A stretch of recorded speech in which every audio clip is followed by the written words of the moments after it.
Hello and thank you for joining in on today's training. Heart & Solutions is a proud provider of CE-eligible trainings for our counseling community. This training may be eligible for continuing education credit hours through either the National Board for Certified Counselors, provider number 7376, or the Association of Play Therapy, provider number 21-645. To obtain CE hours for today's training, be sure to follow the steps in the description below to find and take your quiz. Hello, my name is Carissa Hunt, and I am the Vice President in charge of the BHIS department at Heart & Solutions. I have been providing BHIS services as well as supervising and training providers since 2012. BHIS stands for Behavioral Health Intervention Services, and it is a free service for children with Medicaid insurance in the state of Iowa. We can see children from the ages of 4 through 18 years old and their families. Before starting BHIS services, clients will complete an assessment with a licensed mental health therapist. During this assessment, they will discuss what behaviors they are wanting to work on, they will gather information on the child and the family, and they will receive an official DSM mental health diagnosis. Some common diagnoses that we work with in BHIS services are ADHD, oppositional defiant disorder, and conduct disorders, to name a few.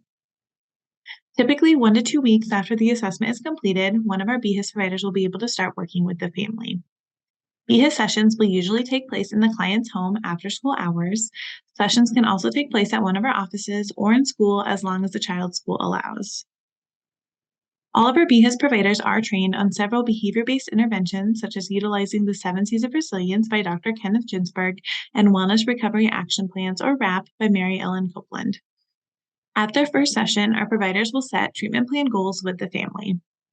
Some examples of goals that a BHIS client might have would be utilizing coping skills to manage their anger, learning to identify and express their emotions appropriately, utilizing stop and think to improve their impulse control, improving their ability to listen and follow directives, or improving respectful and assertive communication skills. Our BHIS providers will then create and utilize games, crafts, and other hands-on activities to incorporate fun ways for clients to practice these behavioral skills during their weekly sessions. These videos will now show some examples of behavioral health intervention activities that our providers have created to use in session to help our clients work on their treatment plan goals.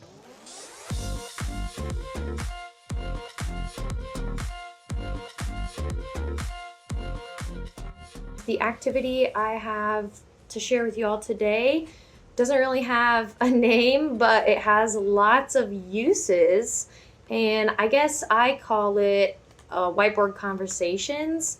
So what I do is I have these whiteboard bubble things. You can find them on Amazon, fairly cheap, I think. You could also just get little whiteboards at the dollar store or wherever is going to be ideal for you. But I can use these whiteboards for a lot of different things when I'm working with my clients. Most recently, I use them to help my client get some friends at summer camp. She had been struggling with wanting to make friends with strangers right away and wanted to ask them to be their best friend right away instead of getting to know them first. So what I did was I brought these conversation bubbles, whiteboard things, and I had her write out questions that she could ask first in order to get to know someone. So like, hi, how are you? What's your favorite color? Maybe what's your favorite movie? Or it could literally be any get to know you question that's obviously appropriate. And then I would answer back on my own whiteboard with my answers as if I didn't know my client. And this allowed her to slow down a little bit and think about what she wanted to say to the other person, so that way she wasn't speeding into friendship because she just really wanted to make a friend. But as a teenager, that can kind of put other kids off sometimes. So I just strongly encouraged her to slow down and practice asking questions with the whiteboards. I've also used these because when my clients don't really want to open up to me right away, but I had one client who was fine with talking as some of her like stuffed animals, and so she used those to communicate with me through the stuffed animals on the whiteboard. So it's pretty nice. And like I said, you can use it for anything. I found the greatest success with, surprisingly, middle schoolers. But I think you could use these to honestly talk through anything with any age group that can write, of course. But yeah, so that's my activity, and hopefully that's helpful. Whiteboard conversations. And like I said, you can buy these on Amazon or like your nearest dollar store, wherever is most convenient for you. Today, I just wanted to share a craft that I do in my sessions with younger kids. Specifically, I do it with kids that are struggling in school or have trouble with a specific subject in school, so they can't focus or they don't know what to do, so it leads to problem behavior. The craft I like to call a desk pet. We use this little wooden cutout of different insects and animals. You can get them from the dollar store. And it can be used as a coping tool in the classroom. They can actually set it on their desk or keep it in their backpack. It's a pretty simple and quick craft. Usually we'll talk about focus, feeling bored, asking for help, and then think of some positive affirmations, things that they can remind themselves of. And we use markers, stickers, whatever they will, and it ends up like this. This is a butterfly cutout. You can also use paper if you're not wanting to get these wooden cutouts. So on it we have I can ask for help, I can focus, I got this, and I can take a break. I wanted to share with you an activity that I have done with a couple of my clients that focuses on coping skills. Coping skills are things that we use or do to make ourselves feel better when we are mad, angry, upset, sad, or worried. They're just things that help us self-regulate those emotions and get us from maybe a low state or an extremely high state to the perfect state right there in the middle, where you're ready to learn, ready to talk, ready to participate. So I chose this activity to help me learn more about my clients. And in a way, I learned a little bit more about myself too. So at the end of our activity, what we had created was a cupcake. So it's my cupcake poster. So everything on the cupcake here, you see, these all represent sprinkles. I don't know why we chose stars, cherries, looks like grapes and leaves, but that's just kind of how the lesson or whatever that I found had it. But you can make the sprinkles any shape or anything you want them to be. The thought process, though, is that each different shape represents a different coping skill that they might use. So for my little grapes, they represent people who help me when I have hard days. So on there I have my mom and my best friend. The little leaf looking things represent the actual coping skills that I do. So like the actions that I would do to help calm myself. And I have taking time alone and exercise on there. The one thing that's not on there that I thought was really cool was the I feel safe and calm. So on this little part, I just had my clients talk about or choose a place or a thing that makes them feel safe and calm. I chose my home with my family. The next two are my I am statements. So my I am statements are represented by the stars. I put I am loved and I put I am strong. So I liked that part because it really encourages clients to dive deep in and really think about, how they think or see themselves. Lastly, positive thoughts. Those are the cherries. So I put, I can do hard things and everything will be okay. I really enjoyed this activity like I said, doing it with clients, because not only did I learn about them, but I also learned about me, and I've also done them in family sessions. And I think it was really cool to see parents as well sit there and think about ways that they cope and then talk about it with their kids. It was really kind of empowering, because kids seeing that they're not the only ones that need to use coping skills, and they're not the only ones that do use coping skills, I think was really nice for the kids to see. And then also adults realizing that, hey, yeah, I use these things too. It's not just my kid that needs them or my kid that does it. Today I would like to share with you a very simple activity I like to do with children and their families to promote contribution. And it's called a contribution jar, or a thank you for helping jar. For this activity, when we sit around the table, we need a jar. Sometimes we use plastic bottles. And cardstock to make a tag for the jar. A hole punch. Scissors. Yarn. And markers to mark the tag. In this activity, we need a variety of stickers so that everyone's interests are represented on the jar. For the jar, we need something to put in it. In the past, we've used gumballs, marbles, pom-poms. One family got very creative and they got a jar, some artificial flowers, and they put the jar in the center of the table, and every time somebody helped out, they added a flower and created a bouquet. Have fun with it.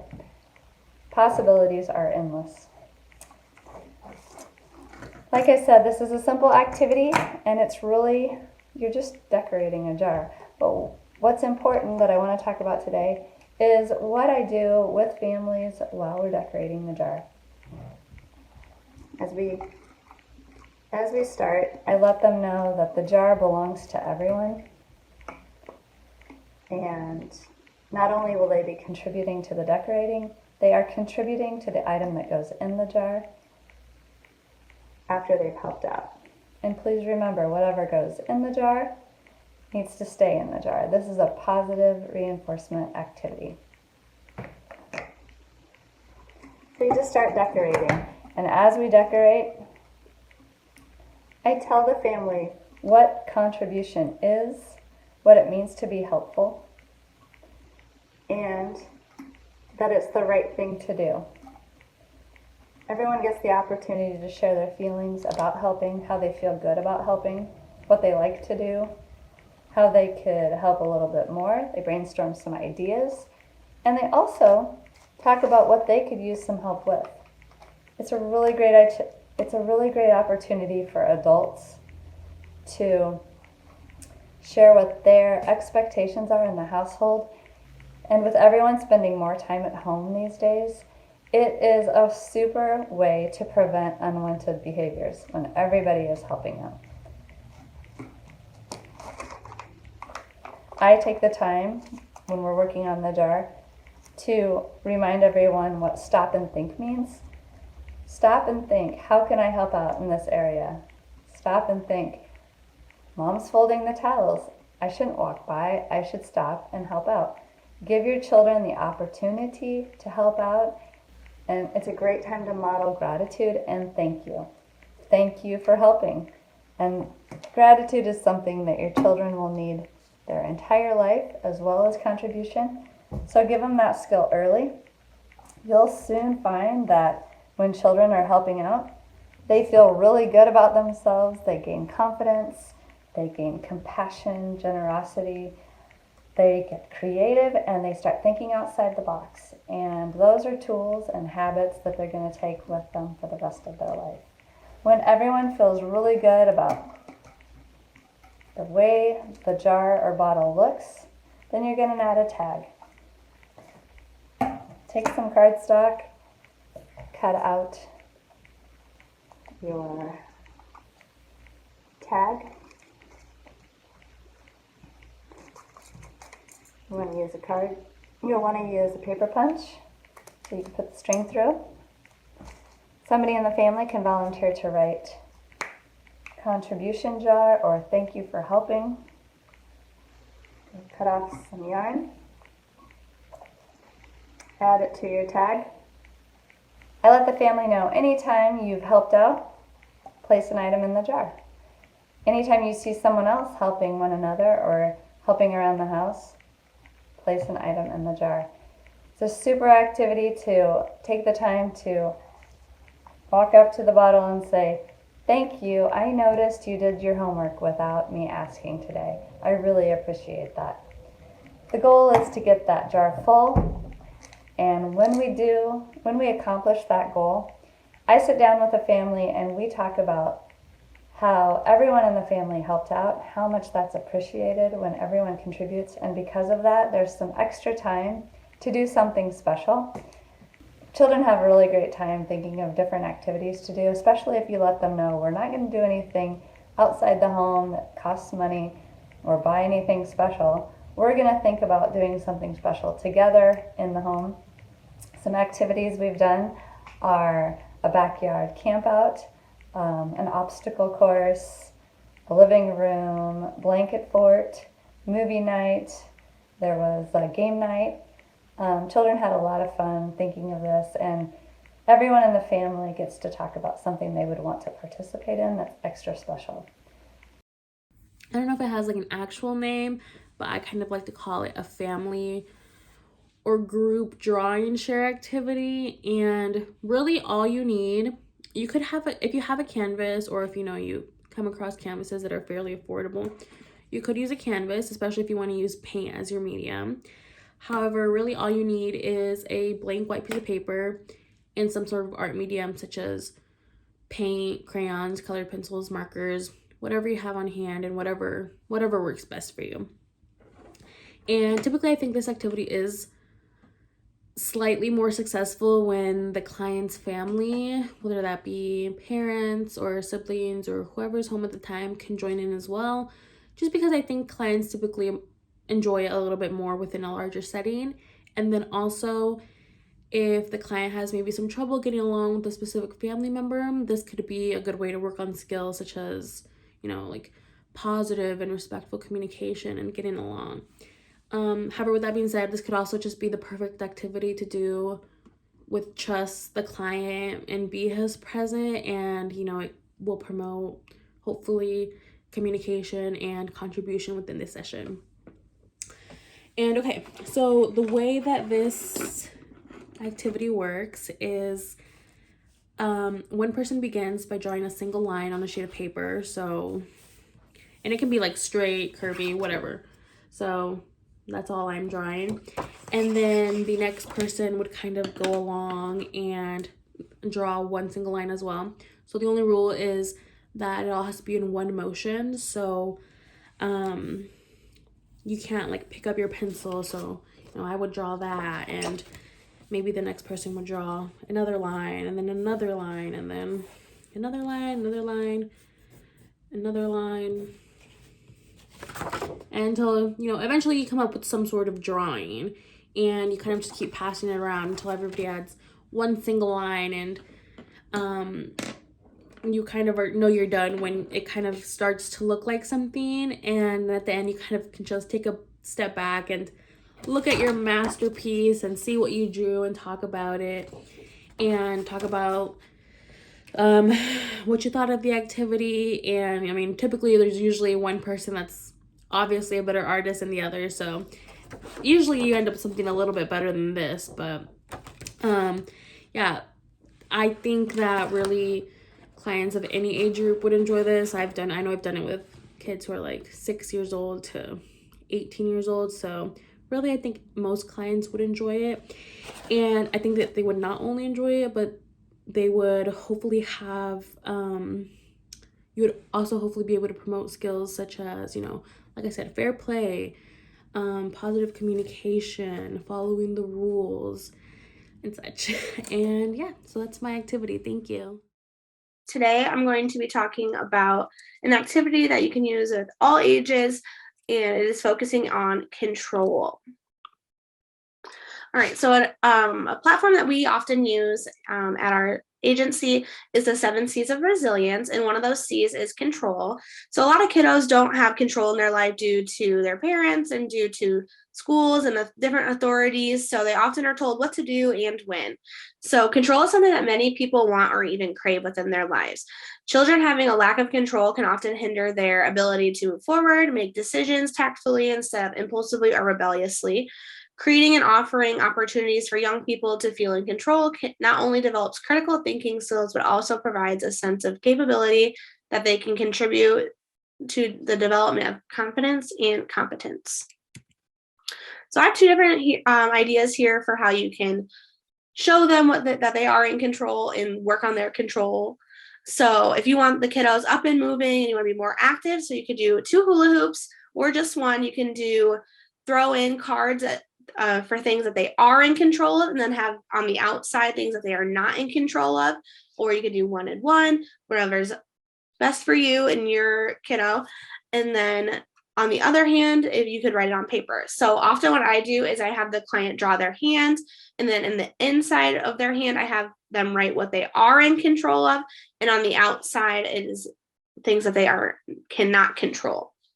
So some ideas of what are out of their control are other people's thoughts, feelings, actions, behaviors, those kinds of things. Inevitables like death, especially if they're grieving right now. Death of a loved one was not in their control. It is not their fault. So just learning how to grieve with those things. Things that have already happened, the past, you cannot change the past. So having them focus on the future and not dwell on things that they are not in control of.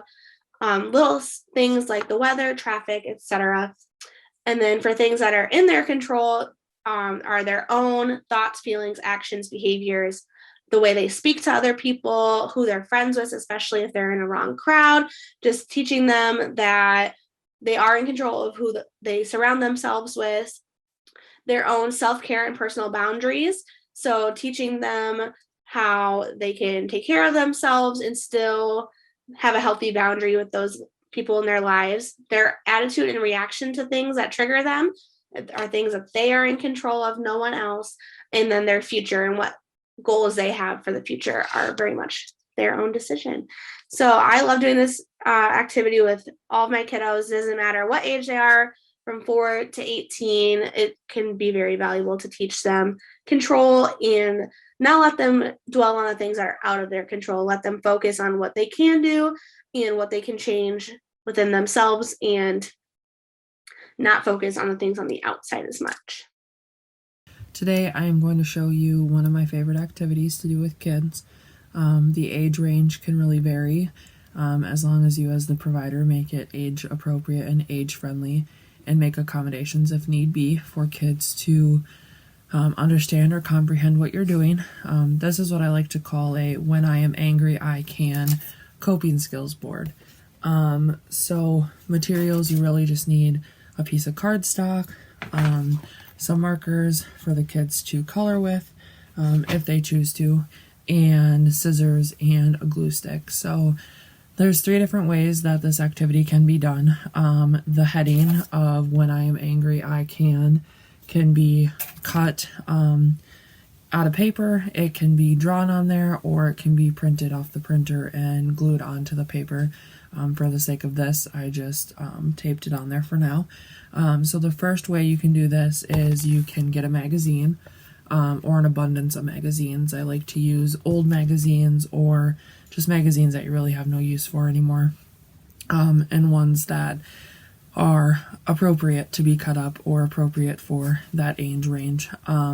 This one I got from the library just for the sake of this activity, so I'm not going to cut anything out of here, but you're going to go through and have the kids look at the magazines and maybe find some things in the magazines that they feel they can do when they're angry, which would involve some coping skills. So on this page we have what looks like painting or drawing of some sort. So maybe their coping skill is painting. There also could be maybe they like to be with their family, so a picture of family.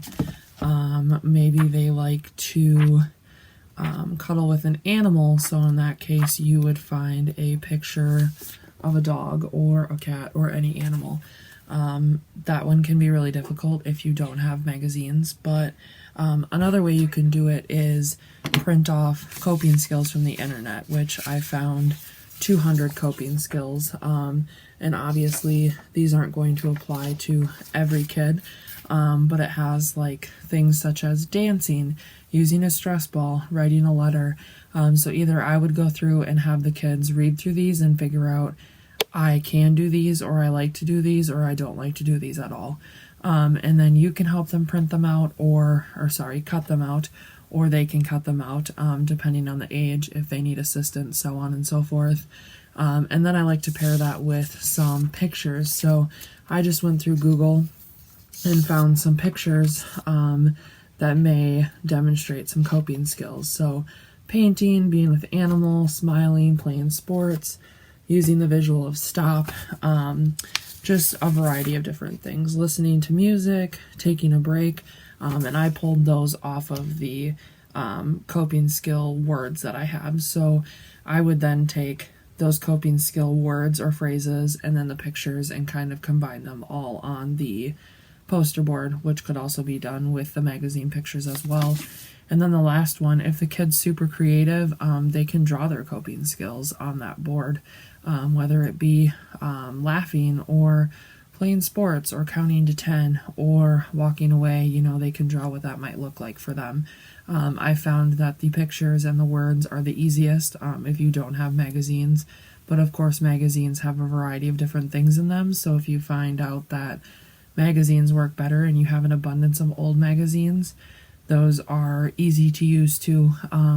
This is just a way for kids to see that maybe when they're angry, so it can be hung up in a place that they frequent, like their room or the dining room or the kitchen, wherever that place is in the house that they seem to guide to when they're angry or upset.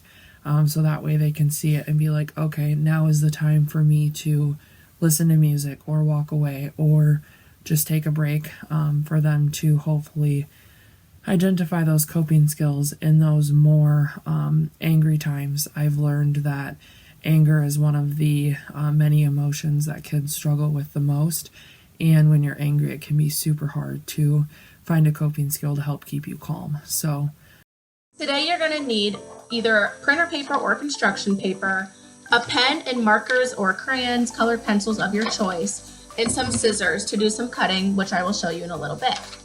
Today we're going to be making a fortune teller for chores. I also have a pre-made fortune teller that I made for coping skills, which I will show you also.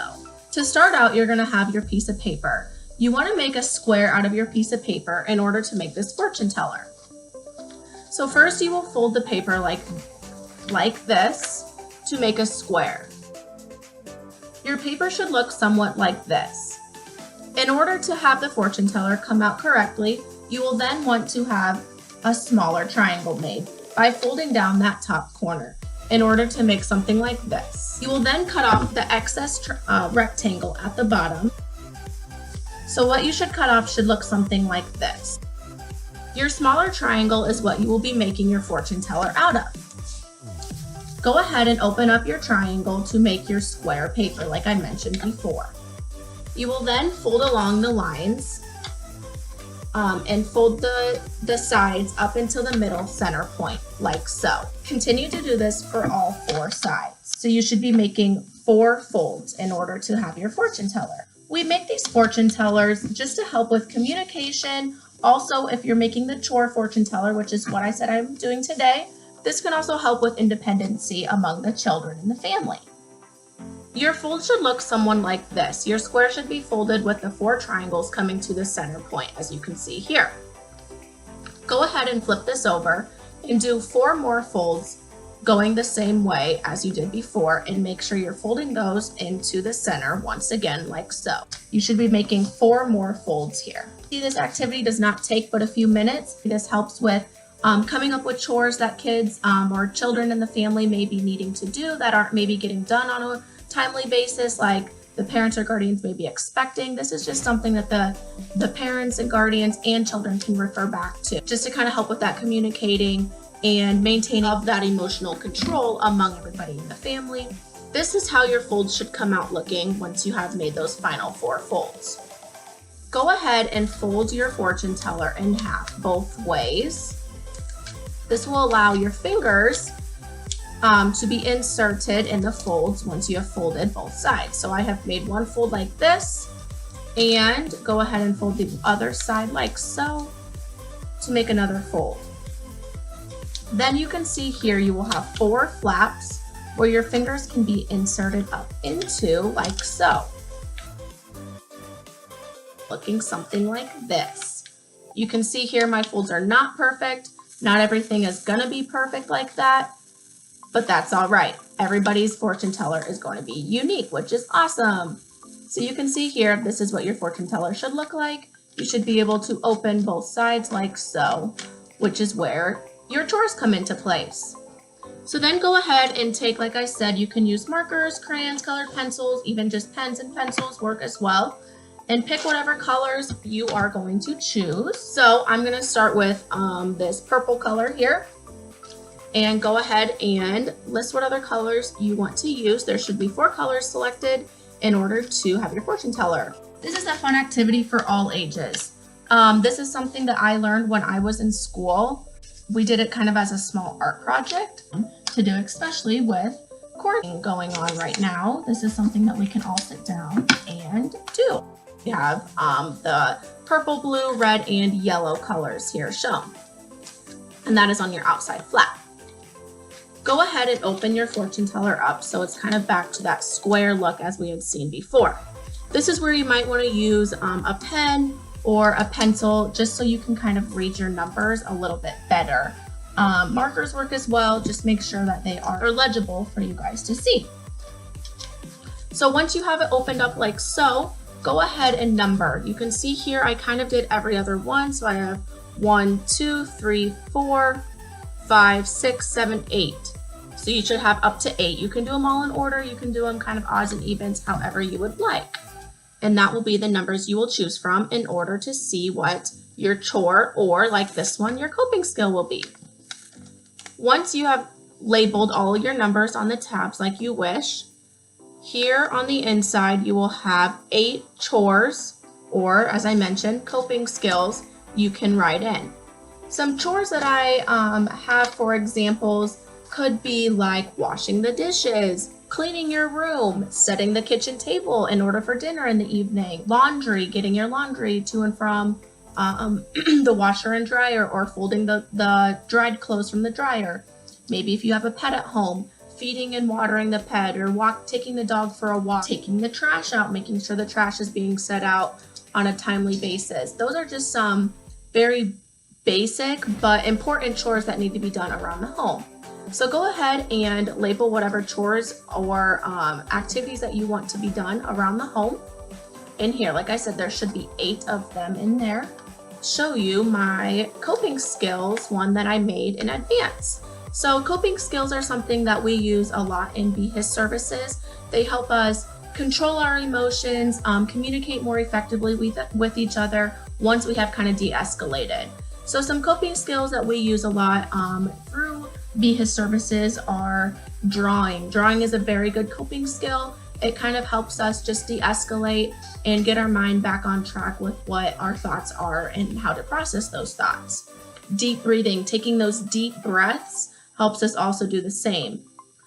We also like to do animal yoga. That's something we use a lot with the younger children we see in services, and those are a lot of fun just to make kind of funny figures with our body. We call yoga. Talking to someone you trust, that's very important. If that's a parent and guardian, or just a community member or a church member that you see on a regular basis, being able to talk with someone you trust is a very good coping skill.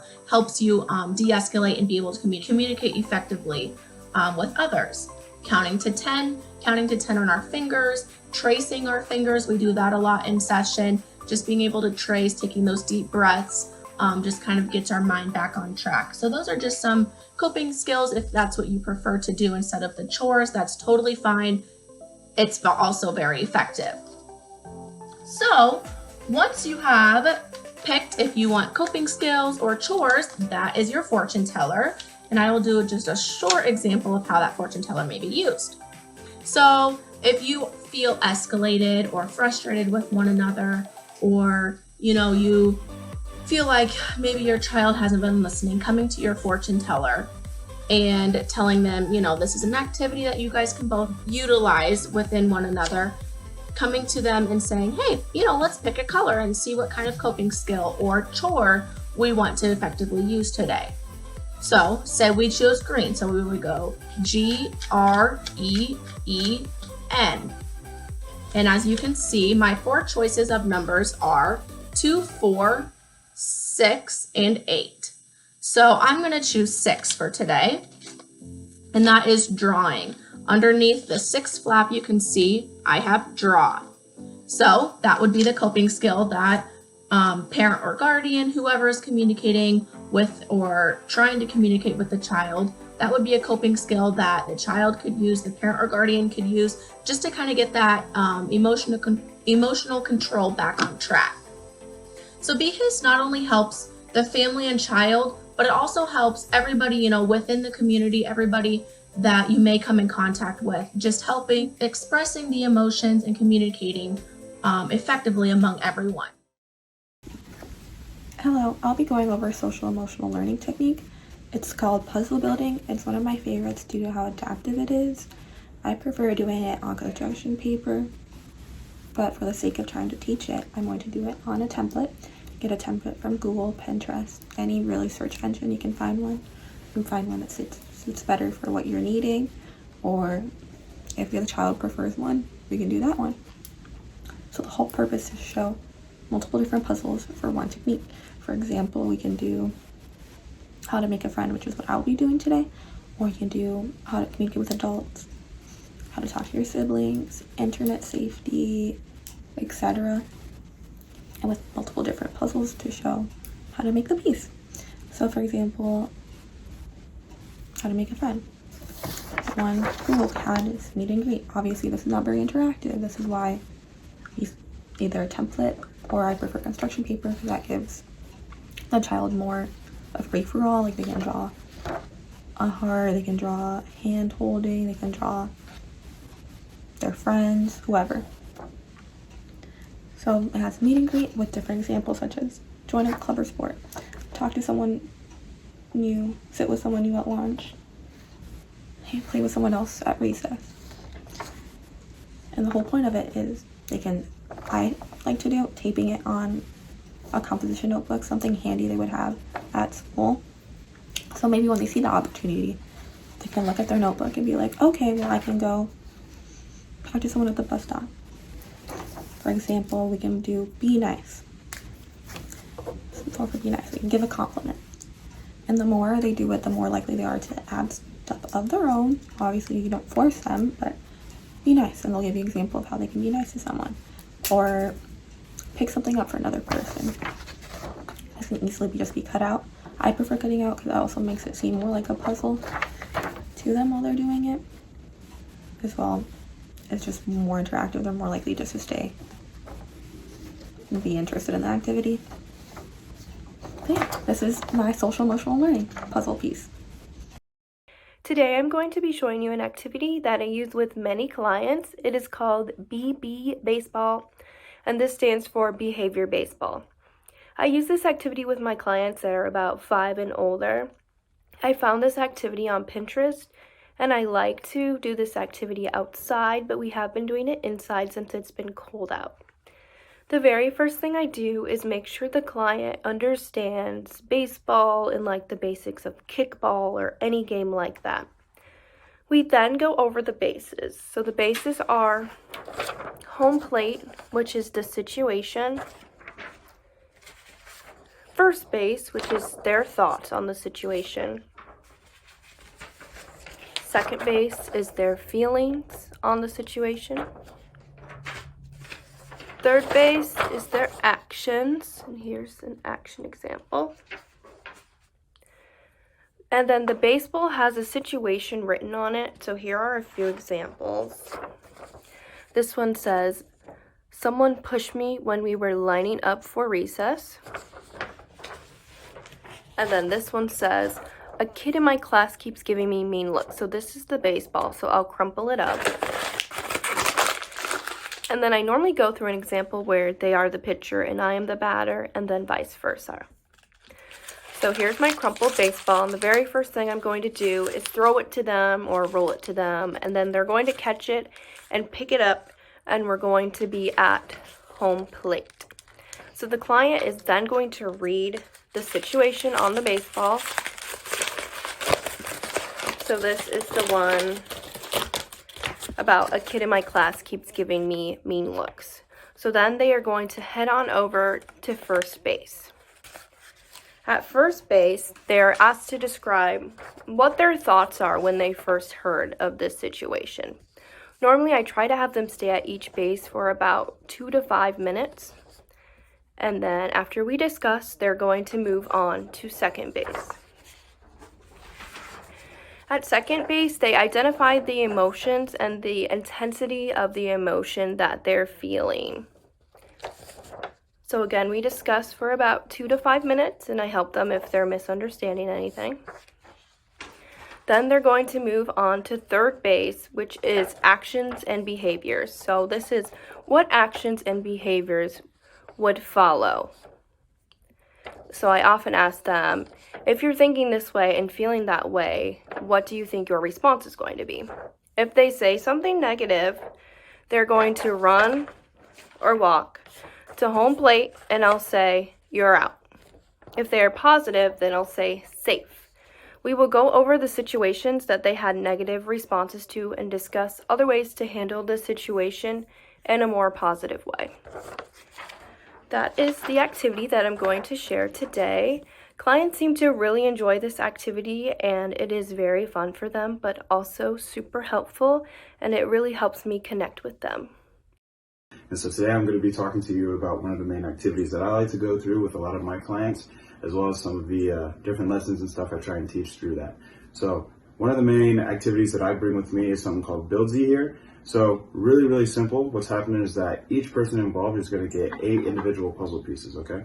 So the main point of this activity is to build up a freestanding structure without it falling down. So it takes a lot of patience, takes a steady hand, and if needed, a little bit of help, okay? So that's the main thing that I try and use this activity for, is you're prompted with a certain structure. So there's an example right there. Okay, I'll go ahead and set this here. And then what my goal is to do is to try and build this up as quick as possible, okay? So I'm gonna go ahead and get started with that and see how far we can get. So, boom, boom. So, as you can see, it's pretty simple. However, there definitely can become a certain point where you get pretty close to finishing, and then let's say that you get a little shaky, and then something knocks off. Well, then you gotta kind of start over again. And so the main reason why I like to teach this activity is not only to practice patience as well as a steady hand, but it's also to try and utilize that same skill of asking for help. Sometimes whenever we're dealing with certain struggles or things in life, whether that's with family or school, it's difficult to express those emotions in a way that seems healthy. And so one of the main things we want to try and do is help build up young people to feel like they have the necessary tools equipped to succeed in those situations where they feel like they might be out of control. So as we continue to build these structures, we continue to go through that lesson of patience. Now, another thing that I like to do with this is we will take each color that we have structured here and we will associate it with a different aspect of life, whether that's family, let's say anger management, not listening to parents, not caring about school, things of that nature, right? And so we can see that these are all things that are very applicable to a young person's life. And these are all things that are behaviors that can be improved upon. But let's say if one thing gets knocked off, then the whole entire structure comes falling down. If there's one thing that we just don't care to work on, whether that's improvement in communications with parents or with friends. However, there definitely can become a certain point where you get pretty close to finishing, and then let's say that you get a little shaky, and then something knocks off. Well, then you gotta kind of start over again. And so the main reason why I like to teach this activity is not only to practice patience as well as a steady hand, but it's also to try and utilize that same skill of asking for help.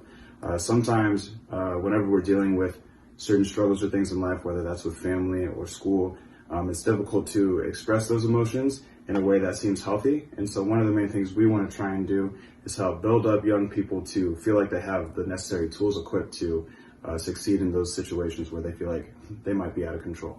So as we continue to build these structures, we continue to go through that lesson of patience. Now, another thing that I like to do with this is we will take each color that we have structured here and we will associate it with a different aspect of life, whether that's family, let's say anger management, not listening to parents, not caring about school, things of that nature, right? And so we can see that these are all things that are very applicable to a young person's life. And these are all things that are behaviors that can be improved upon. But let's say if one thing gets knocked off, then the whole entire structure comes falling down. If there's one thing that we just don't care to work on, whether that's improvement in communications with parents or with friends or doing our homework on time, then that can knock one puzzle piece off and everything comes crashing down. Now, the main thing that I like to say with this is that while it might be difficult, there are certain coping skills and tools that we can use to try and help us better control those emotions and better control those situations in our lives. And so if we're able to do that properly, what we can have is a freestanding structure where we can have all of those difficult things in life balanced out. And if we have those things balanced out, then hopefully, right, we can have a successful and nice outcome at the end, like a standing structure that is strong on its own without needing a bunch of help all the time, right? So we can become independent people that are able to kind of hold our own. But anyway, this is one of the activities that I like to do with some of the kids that I work with, usually the younger ones, around 9 and 5 to 9 or so. But it kind of works with everyone, to be honest. But I don't really know the name of this activity. I just call it the shaving cream activity. But anyway, we have 3 different emotions: happy, sad, and angry. I usually pick the sad and angry colors and let the client pick the happy colors. So angry, red; sad, blue; happy is yellow in this case. But anyway, I let them mix it all up to get each blob all kind of mixed in. And then usually all the kids that I work with, they really like this activity because it gets their hands really dirty. They like to kind of get messy. And it's easy to clean up since it's just all on this kind of poster board. But anyway, so the purpose of this activity is to help the clients see each emotion kind of represented by a different color. So usually I'll have the kids draw an angry face in the angry blob, sad face in the happy face, or whatever kind of picture that best represents that emotion. And then we discuss why they feel happy, why they feel sad, why they may feel angry in different scenarios and situations. And then to wrap up this activity, I will kind of get my hand all red representing angry, and then they have their hand representing happiness or happy, so yellow in this case, and red for angry. And then I ask them how can they make someone else feel a little bit better. And so then at this point, I'll let them give me a high five. And so it spreads a lot of happiness onto my hand. And then I ask them how they are spreading their happiness. And so then they will give me examples. So for instance, some kids might say, I give my brother a hug, or I'll play a game with them, or I might give them space if they need it. Whatever they think that might make whatever they might think that might help that other person feel happy or make them feel a little less sad or angry. So it just kind of helps visualize that. And then at the very end, I have them wash their hands, and then there'll still be some colors left over. So in this case, let's just pretend that it is mostly red, so I'm mostly angry. And so maybe the scenario is done where I was initially angry, but there's still some red remnants on my hands. So it kind of signifies that even though a situation is over, it might take a while before we get back to our baseline of being happy. And I just talk to them at that point and let them know that it is okay to still feel a little not okay after something may have happened. And it's okay that it might take a little bit before we get back to our normal selves. But I think this is a great activity to kind of visualize each one of these emotions and how they are still kind of left over even after different situations. And it'll take a while before this food coloring gets off your hands. And so sometimes when I come over the next week, they'll still show me that they still have some colors left over on their hands. And furthermore, helps just the kids see their emotions in a more visual way. So today I'm doing an activity with the Color Monster book. It's a book about emotions and the colors that go with them. So the Color Monster, he wakes up and he's feeling a lot of different emotions and he doesn't know what they all are. They're all jumbled up inside him. So his friend takes his hand and helps him sort them all out. So he goes through and he explores the different emotions, the different colors, and how they make him feel. And he finally gets them all sorted out. So when I'm using this book with kids, I will use food coloring. And first, we'll go and be like, so the Color Monster had a lot of different emotions going on, right?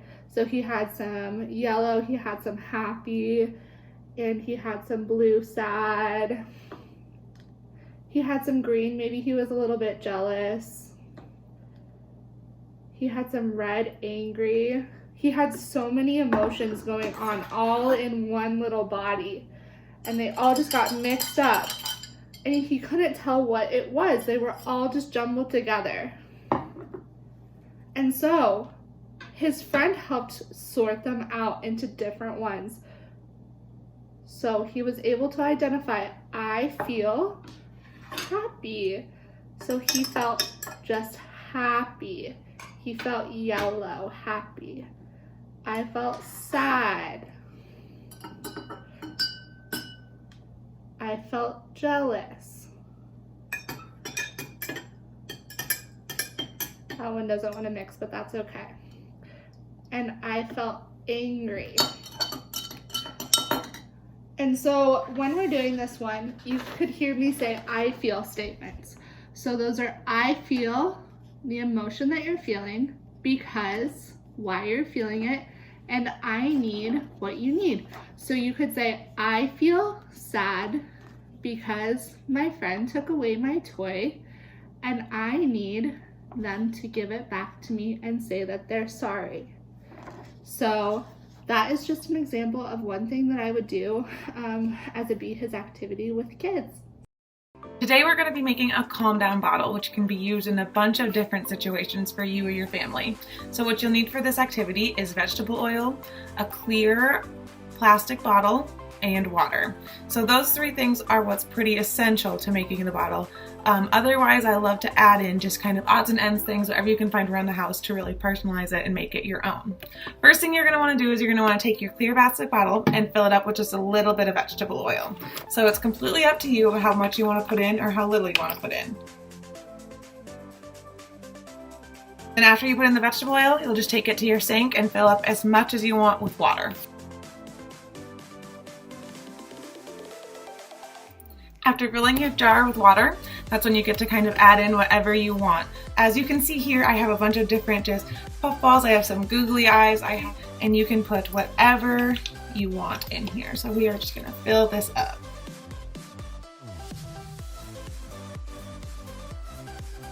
I like when we're making these calm down bottles, I tell kids that there's a lot of different stuff that can go on in our life that we can't control. So there's gonna be people watching us with the eyes, there's gonna be fun things with the poof balls, there's going to be just all of these things that's out of their controls, but they're inside us whether we know it or not. Adding all the extra stuff in is completely up to you. You can add in paper clips, buttons, rocks from outside, whatever best fits you or your child's needs to kind of help represent what they feel is inside of them.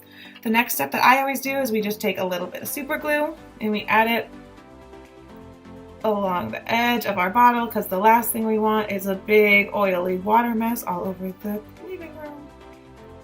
Because it's very important to remember that we are in control of our choices, but because we're in control of our choices, we're also responsible for the consequences of those. While it dries is the fun part where we get to decorate the outside, okay? So I'm gonna just use a bunch of the different stickers that I kind of had available for me. Again, you can use markers, you can use paint, you can use stickers, you can use whatever you want to make sure that this bottle is your bottle and no one else's, okay? Because everyone calms down in different ways. Calm down bottles can be used for a bunch of different situations. It can be used when dealing with grief, with anger, sadness, even when a child can get overly excited.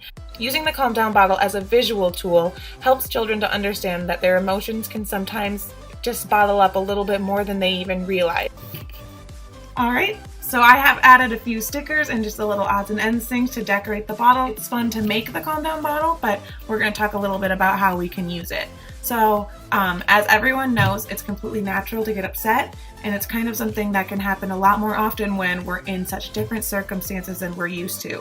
Between quarantine and social distancing, there's a lot of really big emotions going on. So with all of these really big emotions going on, it's really hard for kids to express them verbally like adults normally do. So what a Be His Provider's job is to come into your home, help your family and your child, and just being able to help them learn how to properly express and understand and kind of process those emotions. That's really hard for us to all do at some point in time. So we like to stir it up to represent kind of how we feel, and we can kind of sit there and we like to watch it settle. And it kind of is a good way to represent that the oil and the water are settling in our calm down bottle. It's the same way that our emotions can settle with us, and we can start to kind of really think about what we're feeling, what are some things that we can do, what's in our control, what's not in our control, and how can we best ask other people to help us with these emotions. So this is just a super fun tool that we can use that can help us kind of stop, take a breath, slow down, and realize that things that's in our control that we can kind of use to help the situation, and there's some things that are not in our control, and how can we react to those in a healthy way. Today I'm going to be showing you a fun little activity that we get to do in our Be His sessions. Hopefully how this may be of interest for you and your family. So what you're going to need for this activity is just printer paper or construction paper and markers, crayons, or colored pencils. And what we're going to be making today is called the Sense of Peace poster. Once you have your piece of paper, which I'm going to go with this blue color, what we do next is we have the child trace their hand on the piece of paper, which I'm going to do right now here. Okay, so once the hand is traced, the next thing that we are going to do is we're going to identify a positive memory that will help the child feel safe and calm in remembering that in the midst of feeling triggered or stressed out. And the example that I'm going to go with for this is going to be I am playing in the park with my dog. So once we've identified that positive memory, the next step is we're going to write each of the 5 senses for each finger. So seeing, hearing, smelling, tasting, and touching. I'm going to do that real quick.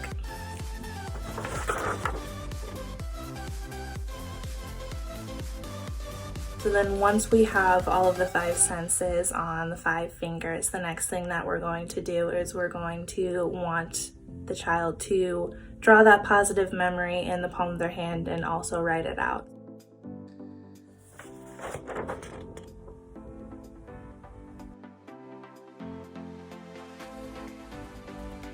Once we have drawn out the positive memory and wrote it out in the palm of the hand, the next step that we want to do is we want to identify the senses that they're experiencing when they think about this positive memory. So what are you hearing? What are you smelling, tasting, touching, and seeing?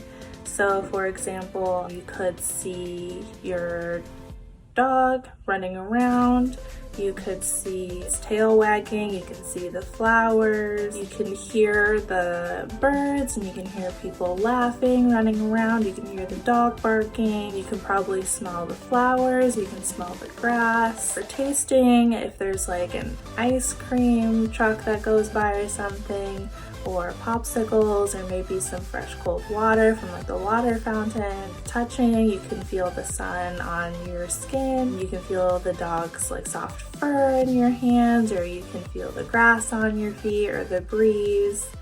And so ultimately what it's going to look like at the end is like this.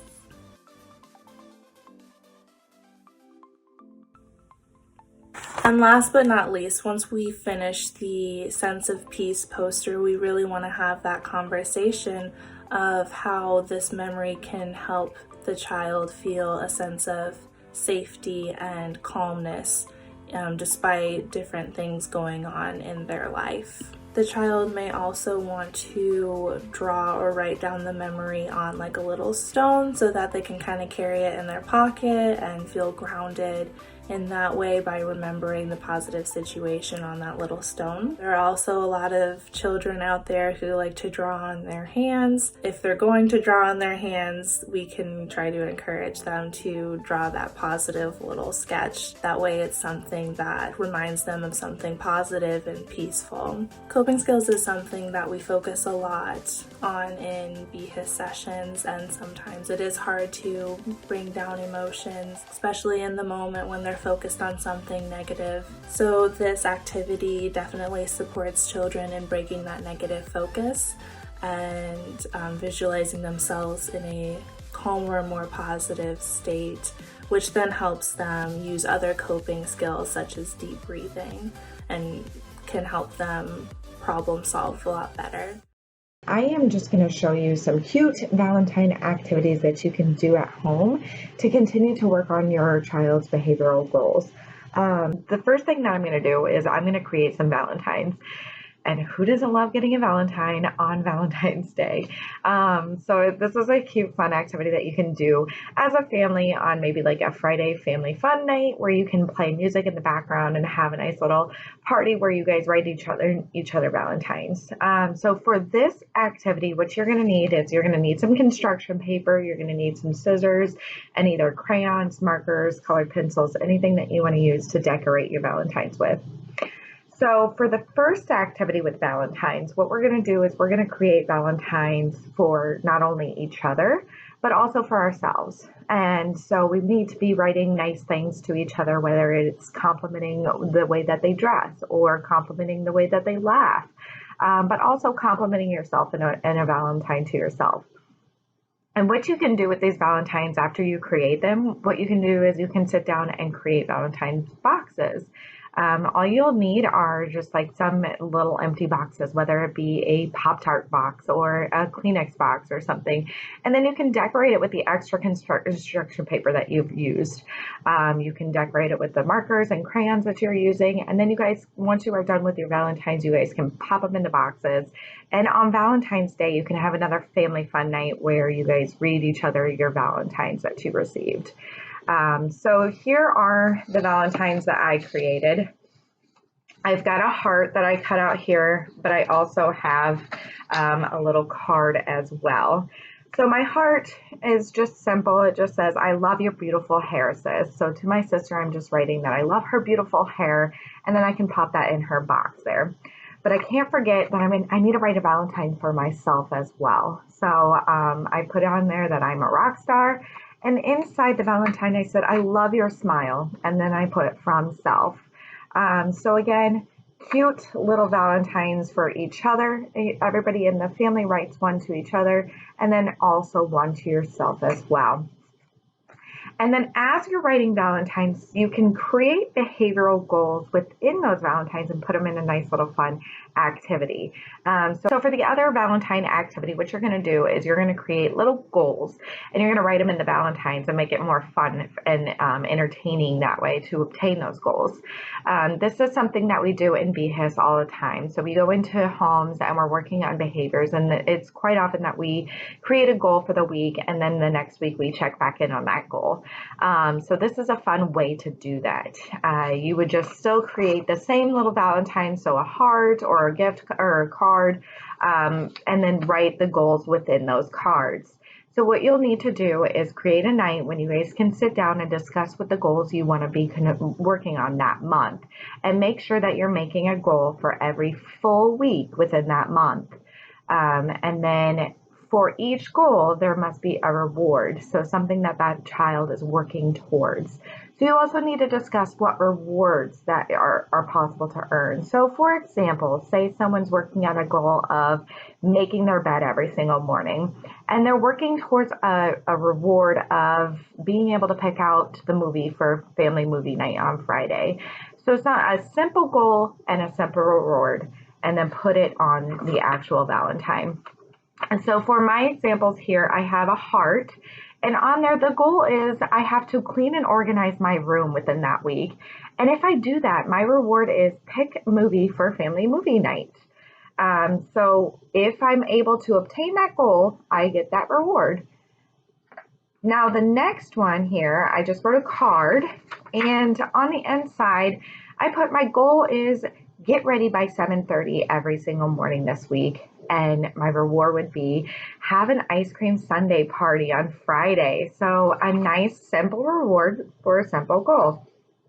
So this cute little activity is something that you can do for every holiday or even every month of the year. So maybe for January, you want to create snowflakes for each of the weeks in January. February, a Valentine's. March, maybe three-leaf clovers or four-leaf clovers. And then maybe in July, you create stars or fireworks. And then October, you can make pumpkins. November, turkeys, and December presents. So you can create something for each month and each week of that month to continually work on those behavioral goals. So for the last fun activity that I have here for you it's a story activity. So I have this book, and then afterwards you would do a little activity to go along with it. A story is a nice way to explain morals, explain values, and explain how we should be behaving and kind of model those behaviors within the story. And so this story here is called Love Monster, and it's by Rachel Bright. So it's a cute little story about love and finding love. So it starts off by you meeting this little monster here. And you get to kind of know him a little bit, and then you know that he lives in a world of cute, fluffy things, which makes being a funny-looking monster pretty darn hard. So he goes throughout the story trying to find someone who loves him just the way he is, so just being a monster. So he gathers up all his stuff and he goes on a search for love. So he searches everywhere trying to find love. And he gets to the point where it starts getting exhausting and he's getting disappointed and things begin to get dark and scary for him. So then he decides to give up and he decides to go home. So he's sitting and waiting at the bus stop when the bus arrives. And would you know it? A monster is driving the bus. And so the moral of the story here is sometimes when you least expect it, love finds you. Cute little story where you can actually do a fun activity afterwards where you guys can create monsters together. You could create love monsters. And then on each of your monsters, you guys can talk about everything that you love about the other. So you're creating the monster for each other.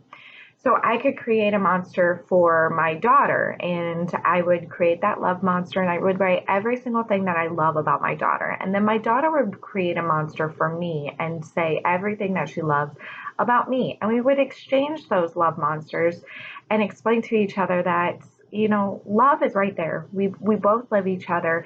There are hard times, but we always know that we have each other. We can support each other and know that that network is very important and very valuable.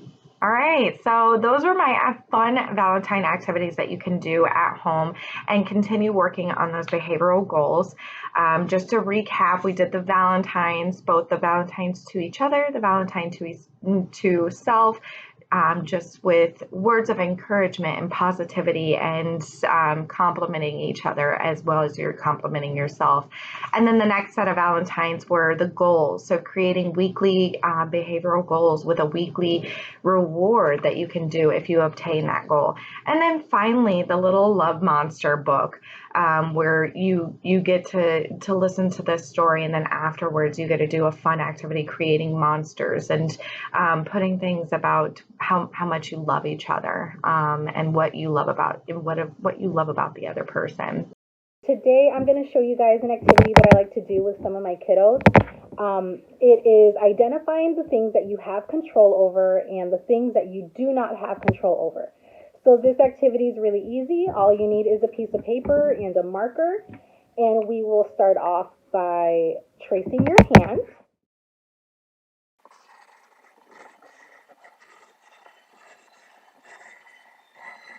Okay, so once you have your hand traced, on the inside of the hand, you will write the things that you have control over. On the outside, you will write the things that you do not have control over.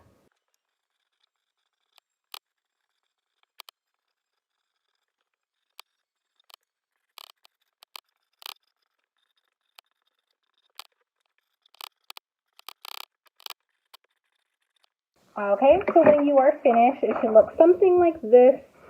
So on the inside, I have that I have control over my words, my actions, waking up on time, finishing homework, and my emotions.